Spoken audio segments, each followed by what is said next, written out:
안녕하십니까, 이재필입니다. 자, 이번 시간은 시황에 대해서 올려드리는 시간이죠. 제가 원래 일요일 날 요걸 촬영을 주로 하는데요. 오늘은 좀 어디 일이 좀 있어서 가야 되기 때문에 지금 토요일 날 지금 한 10시 43분이네요, 오전에. 촬영을 하고 있는데 요거 올라가는 시간은 아마 일요일 오후 7시에 올라갈 겁니다. 자, 뭐 요런 때는 라이브를 해야 된다는 압박감이 없으니까 녹화 미리 해놓고 가면 되니까 뭐 그건 좋네요. 자, 라이브도 좀 고려 중이니까요. 뭐 나중에 라이브를 하게 되면 다음에는 좀 불미스러운 일이 없었으면 좋겠습니다. 자, 지금 이 저 지난주 주식시장 같은 경우는 좋다가 말았던 그런 시장이었죠. 자, 지금 요게 지금 일봉을 지수 일봉을 켜놓고 있는데요. 자, 요런 모습이었어요. 보시게 되면 자, 이때 월요일, 화요일 이때는 우리 수요일 날 휴장이라 갖고 이때는 그냥 지지부진한 시장이었었죠. 그러고 우리나라 수요일 휴장이었고 하루 쉬고 오니까 이틀 동안 미국 시장이 굉장히 많이 좋은 모습을 보였었죠. 그때 뭐 CPI가 사실 뭐 그렇게 아주 썩 시장이 환호할 정도로 마음에 드는 만큼 그렇게 떨어진 건 아닌데 뭐 예상보다 헤드라인 CPI가 조금 낮아졌다라는 거, 그리고 전월보다 조금 떨어졌다는 거, 0.1씩 떨어졌죠. 근원 저 월별 기준으로.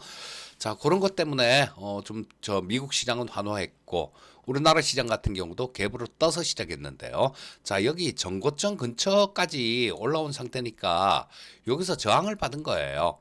저항을 받았고 금요일 같은 경우는 또 음선을 이렇게 그렸는데 금요일은 우리나라 시장에 조금 HLB 관련되는 내용들이 좀 있었죠.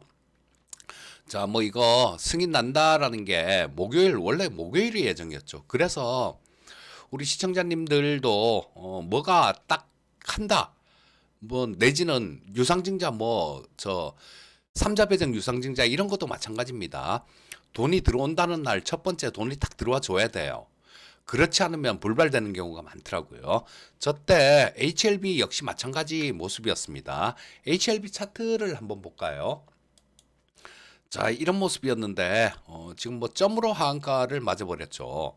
자, 원래 이날이었어요. 이날 목요일 날 발표가 난다. FDA의 승인이 날 것이다라는 뭐 회사에서는 자신한다 이런 얘기도 했었죠. 자, 근데 참, 이런 게 어떻게 손쓸 겨를도 없이 두들겨 맞아버리는 거죠.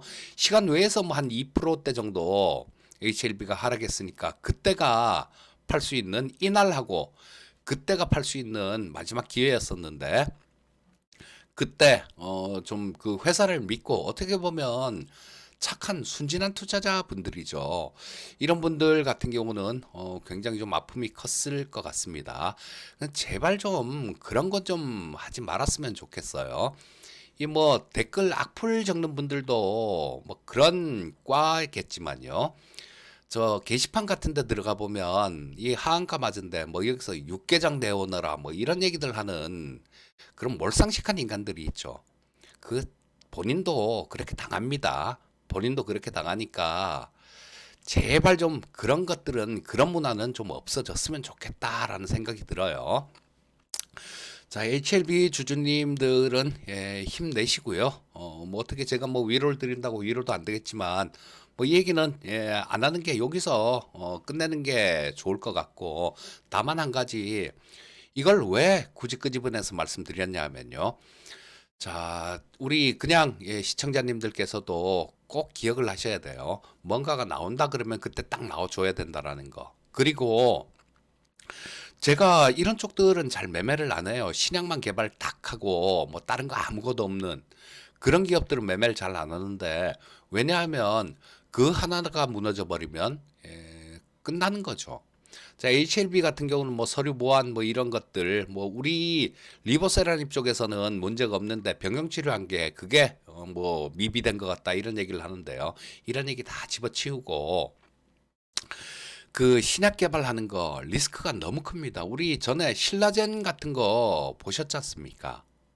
그리고 바이로메드도 보셨잖아요. 지금 상호는 헬릭 스미스죠. 이거 어떻게 됐나 한번 볼까요? 헬릭 스미스 같은 경우는 자, 이런 모습인데, 자 보면 요거 조금 크게 키워놓고 볼게요. 자 보시면 이것도 마찬가지 기대감들 이런 거 있다가 보시면 여기 제일 고가가 17만 원이었어요. 이 저 증자하고 뭐 그런 거 다 감안된 가격이 17만 원이었죠. 자, 근데 지금 4천 원입니다. 그러니까 뭐 이거 외에도 뭐 신라젠이라는 종목도 있고 여러 가지가 이런 사례들이 진짜 엄청 많아요. 그러니까 제약바이오 쪽을 하시더라도 어느 정도 매출이 나오는 종목들 요런 것들로 하시면 좋을 것 같아요. 우리 생방송방에서는 금요일 날 제가 아침에 그런 얘기를 좀 말씀드렸었어요. 뭐 계좌에 좀 여유가 있고 계좌 좀 운영 좀 크게 하시는 분들 같은 경우는 이 저 HLB 때문에 다 두들겨 맞아갖고 시작했죠. 그래서 마이너스 나왔을 때 차라리 뭐 이런 거보다 지금 계좌 좀 여유 좀 있고 계좌 좀 크게 운영하시는 분들 같은 경우는 유한영행 같은 종목들 이런 것들을 한번 노려보면 좋을 것 같습니다라는 말씀을 드렸는데요. 헬릭 스미스 때문에 두들겨 맞아갖고 시작해갖고 마이너스 한 2.8%였었네요. 거기서 뭐 플러스 한 4.5% 정도 상승으로 마감됐는데 이런 쪽으로 주로 매매를 하셔야 돼요. 아무것도 없이 신약만 있는 그런 쪽들 말고. 자, 일단 뭐 이런 것도 시장의 한 부분이니까 좀 말씀을 드렸고 지금 저 금요일 시장 같은 경우는 굉장히 좀 유별난 시장이었던 것 같아요. 같은 섹터 내에 있는 종목들도 마찬가지로 차별화가 굉장히 컸습니다. 자, 보시면 뭐 저런 쪽들 우리 저 반도체 뭐 소부장 업체들 요런 쪽들도 종목별로 굉장히 좀 이 차별화가 크게 나왔어요. 자, 뭐 PSK 홀딩스 같은 경우는 급락을 했죠. PSK 홀딩스 같은 경우는 급락을 했는데 또 뭐 다른 종목들 한 7.8% 정도 빠졌네요. 다른 종목들은 괜찮은 종목도 있고 또 음식료 업종 중에서도 삼양식품이 점상한가가 나왔어요. 점상한가가 나왔는데 농심은 마이너스가 나왔습니다. 자, 그러니까 이게 마이너스 5% 정도 나왔네요.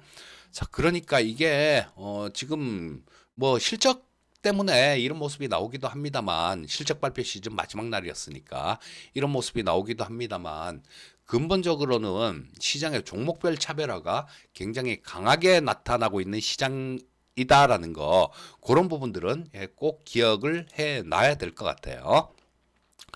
자, 뭐 그렇게 정리하고 넘어가고 미국 시장 한번 살펴보겠습니다. 자, 미국 시장은 3대 지수는 저 엊그저께 그러니까 이날 3대 지수가 나란히 수요일 날 저 우리나라 시간으로 목요일 아침이죠. 나란히 3대 지수가 저 사상 최고가를 뚫었고요. 다우는 오늘 끝난 장에서 4만 포인트를 돌파했습니다. 자, 종가 기준으로 4만 포인트를 돌파하는 것은 사상 처음이죠. 자, 사상 최고가 행진을 해가고 있어요. 자, 그래서 뭐 전체적으로 미국 시장만 본다라면 괜찮은 시장, 좋은 시장이죠. 근데 우리나라 시장은 변동성이 좀 있는 시장입니다. 이게 좀 더 이렇게 파고 들어가면 얘기가 좀 많이 길어질 수 있어서 간략하게만 말씀드리면요. 자, 뭐 앨런 장관도 그렇고 지금 미국 쪽에 신경을 써야죠. 뭐 저 선거 때문에. 근데 미국 쪽에 너무 신경을 써서 이렇게 부양책들이나 뭐 지금 국채 레드백도 한다지 않습니까? 바이백이요. 레드백이라네 참. 국채 바이백을 한다는데 국채를 저 발행했던 걸 다시 사들이는 걸 얘기하는 거죠. 이런 부분들을 보면 옐런 장관은 미국 시장을 안정시키기 위해서 다 합니다. 근데 미국의 지금 올해 채권 발행 예정액이 2조 달러예요. 2조 달러. 2조 달러에 가깝습니다. 자, 그렇게 되면 이거를 저는 시장의 대선 때문에 원래 이 옐런 장관이라면 이런 정책을 하진 않을 거예요. 하지만 대선 때문에 그렇다라는 생각인데 특히 뭐 이거 바이든을 당선시키기 위해서라기보다 트럼프를 떨어뜨리기 위해서 바이든이 돼야 되니까 이런 것들을 하는 것 같은데요. 자, 일단 뭐 옐런 장관이 트럼프를 되게 싫어하는 것 같습니다. 과거에 앨런 장관 연임을 못했었죠. 연은 총재를. 근데 뭐 그 이유가 뭐 진짜로 이상한 사람이에요. 트럼프는. 키가 너무 작다는 둥 뭐 이런 소리까지 하고 그러면서 파월로 바꿨죠. 그리고 앨런 장관이 그런 얘기를 했습니다. 무서웠다. 언제가 그 저 미국 대선 끝나고 난 다음에 트럼프 지지자들이 폭동을 일으켜서 의회에 난입을 했을 때 무서웠다. 민주주의가 무너지는 걸 봤다. 이런 얘기를 했어요. 얼마 전에 한 얘기입니다. 그러니까 이런 부분들은 트럼프가 돼서는 절대로 안 된다라는 생각을 이 옐런 장관은 하고 있는 것 같아요. 자, 너무 이상한 부양책들, 이런 것들 미국 시장을 뭐 이렇게 받치기 위해서 하게 되면 이게 나중에 역효과가 올 수가 있고 또 미국은 괜찮더라도 우리나라 같은 신흥국 쪽으로 이렇게 타격이 올 수 있습니다. 과거에 우리나라 IMF를 겪었었는데 그때가 뭐 그런 케이스였었죠. 미국은 괜찮은데 저 태국부터 시작해갖고 동남아부터 쭉 외환위기가 쭉 쓸고 와서 우리나라까지 왔던 거. 자, 그래, 그런 부분들도 있으니까 저는 올해, 저 여름 지나고 날씨가 좀 선선해지기 시작하면 시장에 대해서는 신경을 굉장히 곤두세우고 봐야 된다라는 뭐 그런 생각이 듭니다. 그때 가면 또 환경이 좀 바뀌어 있을 수도 있겠지만요. 그래서, 나름대로는 올해, 뭐 지금부터도 좀 신경 써서 보고 있고요. 여름 지나고 날씨 선선해지면 그때부터는 굉장히 좀 신경을 많이 써야 되겠다라는 생각을 하고 있어요. 자, 근데 지금 뭐 당장은 시장은 무너지거나 그런 부분들은 아닐 겁니다. 왜냐하면 미국 재무부에서 이런 것들을 시장을 받치려고 할 겁니다. 자, 그리고 뭐 요런 건 조금 큰 틀에서 시장에 대해서 좀 말씀을 드렸고요. 당장 다음 주 시장만 보게 되면 엔비디아의 실적 발표가 있죠. 엔비디아의 실적 발표가 있는데 그게 우리나라 시간으로 목요일 새벽에 발표가 됩니다. 근데 이 엔비디아 실적 관련해 갖고는 대부분의 전문가들, 우리나라 전문가들 말고요. 미국 쪽의 전문가들이 하는 얘기는 엔비디아가 실적 발표 이후에 발표하고 난 다음에 서프라이즈한 실적을 내고 좀 주가가 더 올라갈 것이다라는 그런 예상을 하는 게 중론입니다. 중론이고 자, 이 엔비디아가 만약에 무너지고 안 좋게 되면요. 다른 쪽 될 것 같죠. 일부 뭐 분들 그런 얘기들을 합니다. 반도체 팔고 뭐 이걸 사라 이런 얘기들 하시는 분들 있죠. 뭐 그냥 얘기는 안 하겠습니다. 입이 써서 얘기를 안 하는 거예요. 작년에 여름에도 그런 얘기들 했었습니다. 그분들. 근데 반도체 쪽에서는 두 배, 세 배 나온 종목이 속출했고 그분들이 얘기하던 쪽에서는 두 토막, 세 토막 난 종목들이 속출했어요. 얼굴도 굉장히 두꺼운데 뭐 그렇게 얘기하시는 분들이 있죠. 자, 근데 이쪽이 저 반도체 쪽이 무너지면요. 시장이 끝난다라고 봐야 됩니다. 시장이 끝나니까 반도체를 파세요. 이런 얘기는 그나마 좀 뭐 참 생각해 볼 가치라도 있는데요. 그렇지 않고 반도체를 팔아서 다른 걸 사야 된다. 이런 얘기는 일말에 제고할 가치조차도 없는 얘기예요. 기본이 안 된 사람들이 하는 얘기가 그런 얘기다라는 겁니다. 자, 다음 주에 엔비디아 실적 발표가 있는데 저 역시도 마찬가지 뭐 미국 시장은 좀 더 갈 거다라는 그런 생각을 하고 있고 그렇게 된다라면 엔비디아를 비롯한 뭐 반도체 쪽들 근데 엔비디아 같은 경우는 지금 그 경쟁하려는 그런 사람들이 좀 생기죠. 지금까지는 넘사벽이에요. 하지만 뭐 올해까지도 괜찮겠죠. 근데 시간이 좀 더 지나면 경쟁자들이 나올 수는 있어요.